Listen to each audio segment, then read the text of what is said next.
Hello எல்லாருக்கும். இன்றைக்கி ஆக்சுவலாக பார்த்தீங்கன்னா, நான் வந்து ஒரு நல்ல ஒரு ஹெல்தியான சிக்கன் ரெசிபி தான் கொண்டு வந்திருக்கேன். ஸோ அப்படியே சிக்கனை வாஷ் பண்ணிவிட்டு குக்கரில் போட்டாச்சு. ஒரு 1½ ஸ்பூன் ஜிஞ்சர் கார்லிக் பேஸ்ட் ஃப்ரெஷ்ஷாக அரைச்சி ஆட் பண்ணிவிட்டேன். ஆட் பண்ணிட்டு தண்ணி மட்டும் ஊற்றி இதை ஒரு 5 விசில் விட்டு எடுத்துக்கலாங்க. இது ஒரு ஈஸி குக்கிங் ப்ராசஸ்க்காண்டி தான். ஸோ சிக்கனை நல்லா குக் பண்ணி சாப்பிட்டா நல்லதுன்றனால தான். ப்ளஸ் வந்து நான் கொஞ்சம் சால்ட்டுமே ஆட் பண்ணியிருக்கேன். ஆட் பண்ணிட்டு தண்ணியை ஃபுல்லாக நமக்கு வேண்டிய அளவு ஊற்றிட்டு, நான் கொஞ்சமாக தான் ஊற்றிருக்கேன். ஏன்னா வந்து சிக்கனே நிறைய தண்ணி விடுன்றனால சரின்ட்டு அப்படியே ஆட் பண்ணியாச்சு. ஆட் பண்ணிட்டு குக்கரை க்ளோஸ் பண்ணியாச்சு. க்ளோஸ் பண்ணி 5 விசிலுக்கு ஒரு ஓரமாக வச்சாச்சு. அதுக்கடுத்தம் பார்த்திங்கன்னா, நம்ம வந்து கட் பண்ணி வந்து என்னென்ன வைக்கணும்னு பார்த்திங்கன்னா, ஒரு பெரிய வெங்காயம் வந்து ஒரு 4லேருந்து 5, ஒரு 3 தக்காளி, ஒரு 10லேருந்து 15 குட்டி குட்டி பல்லு தேங்காவாக கட் பண்ணி எடுத்துக்கோங்க. அதுக்கப்புறம் வந்து ஒரு 5-6லேருந்து 8 முந்திரி வரைக்கும் எடுத்துக்கலாம். முந்திரி இல்லாதனால ஆப்ஷனுக்கு நான் வந்து பாதாம் எடுத்துருக்கேன். இது ஆக்சுவலாக பார்த்திங்கன்னா வீட்டில் என்ன இருக்கோ அதை வச்சு பண்ணுற குக்கிங். ஸோ அதெல்லாமே எடுத்து ரெடி பண்ணி வச்சுக்கோங்க. அதுக்கப்புறம் வந்து ஒரு கடாய் எடுத்து எண்ணெயை கொஞ்சமாக ஊற்றியாச்சு. ஊற்றிட்டு இதில் வந்து ஸ்பைசஸ் போட போகிறோம். இது நல்லா ஹீட் ஆகணுக்கு அப்புறமா தான் ஸ்பைசஸ் போடணும். ஸோ என்னென்ன போடலான்னு பார்த்தீங்கன்னா, பட்டை, ஒரு கிராம்பு, ஏலக்காய், இது எல்லாமே போட்டாச்சு. போட்டு இது நல்லா பொரிய விடுங்க. பொரிஞ்சக்கப்புறமா பார்த்தீங்கன்னா, கொஞ்சமாக சோம்பு ஆட் பண்ணுங்கள். சோம்பு, அதுக்கப்புறம் ஜீரகம். ஃபஸ்ட்டு வந்து சோம்பு வந்து ஜீரகத்தை விட கொஞ்சம் அதிகமாக போடணும். ஸோ அதுக்கேற்ற மாதிரி பிளான் பண்ணி போட்டுக்கோங்க. ஸோ இது நல்லா பொரிஞ்சு வரணுங்க. பொரிஞ்சு வந்தோம் நீங்கள் பாருங்கள் எப்படி நல்லா பொரிஞ்சு பொசு பொசுன்னு அப்படியே நல்ல ஸ்மெல் இருக்கும். இந்த அரோமா அப்படியே என்ஹான்ஸ் பண்ணிவிட்டு அப்படியே நம்ம வெங்காயத்தை போட்டுற வேண்டியதான். இதுக்கு வந்து சும்மா ஷேப்பாலாம் கட் பண்ணணும்னு இல்லைங்க. நான் வந்து சரி ஈஸியாக வணங்கணுன்றதுக்காண்டி சும்மா இப்படி கட் பண்ணியிருக்கேன். நீங்கள் உங்களுக்கு எப்படி வேணுமோ போட்டுக்கலாம். போட்டுட்டு அதை ஃபுல்லாக நல்லா வணக்கி எடுக்கணுங்க. இது வந்து நல்லா குக் ஆகணும். இதில் குக்காகி எடுத்துட்டிங்கன்னா இது வந்து நம்ம எப்படியும் இப்போ அரைச்சிருவோம். ஸோ அதுக்கேற்ற மாதிரி நீங்கள் வந்து வணக்கிக்கலாம். ஸோ சட்னிக்கெலாம் வெங்காய சட்னிக்கெலாம் வணக்கிற மாதிரி வணக்கிறது தாங்க இதோட வேலையே. ஸோ இது எல்லாத்தையும் போட்டால் நல்லா கிண்டியாச்சு. அதுக்கப்புறம் பார்த்திங்கன்னா வந்து பேஸ்ட்டுக்காக நான் சொன்ன மாதிரி என்கிட்ட வந்து கேஷு கம்மியாக இருந்தனால நான் வந்து பாதாம் ஆட் பண்ணிக்கிட்டேன். இதை வந்து நம்ம சுடு தண்ணியில் ஊற வச்சு தோலை நீக்கியும் போடலாம். பட் நான் வந்து அப்படியே தான் இதை வந்து வாஷ் மட்டும் பண்ணிவிட்டு அப்படியே டேரெக்டாக போட்டேன். அதுக்கப்புறம் நான் சொன்ன மாதிரி கொஞ்சமாக தேங்காய் போட்டிருக்கேன். இது எல்லாமே போட்டு நல்லா வணக்கிடணுங்க. வணக்கிட்டு அப்படியே நம்ம தக்காளியை உள்ளே இறக்க வேண்டியதான். நெக்ஸ்ட்டு தக்காளியவும் இறக்கி இதுவுமே ஃபுல் குக் ஆகிடணுங்க. இது குக் ஆக நல்ல ஃப்ளேவரும் டேஸ்ட்டும் கொடுக்கும். ஸோ அதுக்காண்டி தான் நம்ம இந்த ப்ராசஸே பண்ணுறோம். இது அப்படியே நல்லா குக் ஆகிடுச்சின்னு வச்சுக்காங்களேன், டேஸ்ட்டு வேறு லெவலில் இருக்கும். அதுக்கப்புறம் வந்து இஞ்சி பூண்டு உங்ககிட்ட இருந்தால் அப்படியே ஆட் பண்ணிக்கலாம். ஏன்னா இதுதான் மொத்தமாகவே அரைக்க தான் போகிறோம். பட் நான் வந்து எங்கிட்ட ஆல்ரெடி பேஸ்ட் எடுத்து வச்சுருந்தனால நான் அதை அப்படியே ஆட் பண்ணிக்கிட்டேன். ஸோ அதையுமே ஆட் பண்ணி ஒரு மிக்ஸ் பண்ணியாச்சு. ஸோ இது வணங்குறதுக்கு தேவையான அளவுக்கு உப்பு, ஆக்சுவலாக நம்ம சிக்கன்லேயும் உப்பு போட்டிருக்கோம், இந்த கிரேவிக்குமே உப்பு போட்டிருக்கோம். ஸோ நமக்கு தேவையான அளவு பார்த்து போடுங்க. அதுக்கப்புறம் ஒரு கைப்பிடி அளவு வந்து கொத்தமல்லியும் புதினாவும் போடணும். பட் என்கிட்ட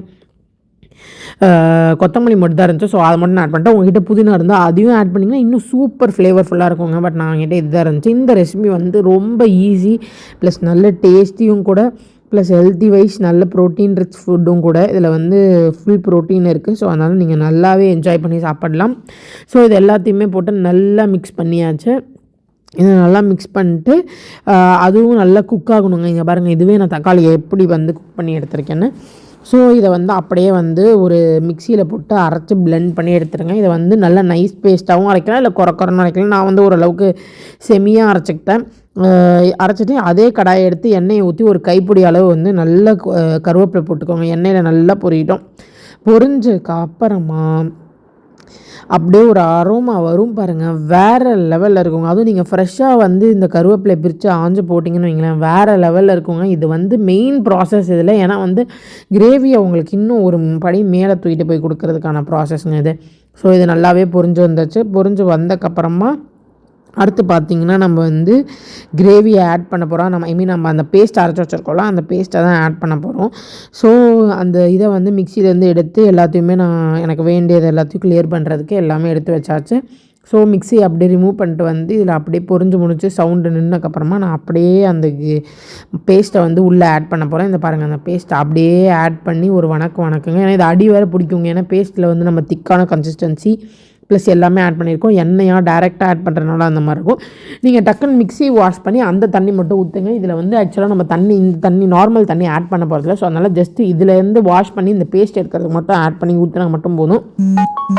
ஸோ அதை ஆட் பண்ணிவிட்டு அதுக்கப்புறம் பார்த்திங்கன்னா இதுக்கு தேவையான ஸ்பைசஸ் தான் ஆட் பண்ண போகிறோம். ஏன் நான் இப்போ தண்ணி ஆட் பண்ண வேண்டாம்னு சொன்னேன்னு நான் அதை சொல்கிறேன். ஏன்னா வந்து சிக்கன் நம்ம வேக வச்சோம்ல, அதிலே பார்த்திங்கன்னா சிக்கன் வேக வச்ச வாட்டர் இருக்கும். ஸோ அந்த வாட்டர் ஆட் பண்ணிங்கன்னா இன்னும் நல்ல டேஸ்ட் கொடுக்குங்க கிரேவி. ஸோ அதனால தான் நான் வந்து இதில் எதுவுமே ஆட் பண்ணாதீங்கன்னு நான் சொல்கிறேன்.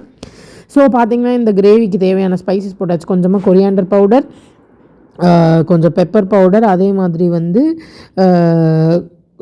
கொஞ்சம் ஜீரகத்தூள், அதுக்கப்புறம் வந்து கொஞ்சமாக இது கரம் மசாலா மட்டும் போட்டிருக்கேன்.